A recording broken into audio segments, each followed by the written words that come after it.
reeg er een van de fiets af. Ik zeg, man, wat een geluk dat ik dich hier heb aangereden voor het huis van dokter Berger. Kerel, zegt er. Ik ben dokter Berger. Maar kom jij maar eens mee naar binnen. Wat heb jij op de lever? Ik zeg, nou, aan de lever is niks mis met. Ik zeg, maar ik heb al weken last van blaasontsteking. Oh, als ik naar de wc ben geweest, ik heb het gevoel of dat ik op mijn bos brandnetelen ben gaan zitten. Branje, pitsen, pien, pitchpien. Ik moet er binnenmonds van spieën. Tja, zei dokter Berger, dat is even slikken.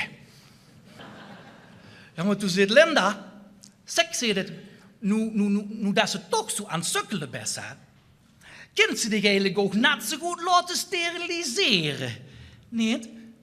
Ik zeg, maar dan moest toe al met. Ja, loeser, ik ben voor de duivel niet bang, maar stel ik voor, zeg. Stel ik voor dat ik het overkomt. Stel ik voor dat ze een bekende tegenkomt. Harry van den Bekker bijvoorbeeld. Ja, binnen 5 minuten weet het ganse dorp het. Marieske zit je op zwart soort. Marieske.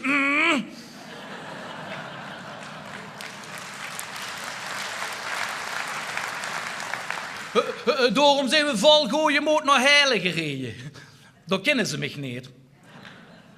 Maar in de wachtkamer, alle geluk, neem een stemmig kindje. Kunt de verpleegster mij gewoon nog gauw genoeg holen? Daar, Marieske? Ik zeg, aha, Carla. De vrouw van Harry van den Bekker.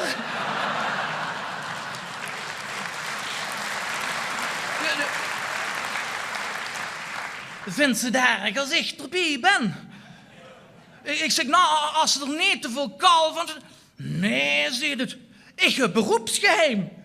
Maar ik heb Harry voor alle zekerheid gebeld. Hij moet het niet tegen iedereen vertellen, hè.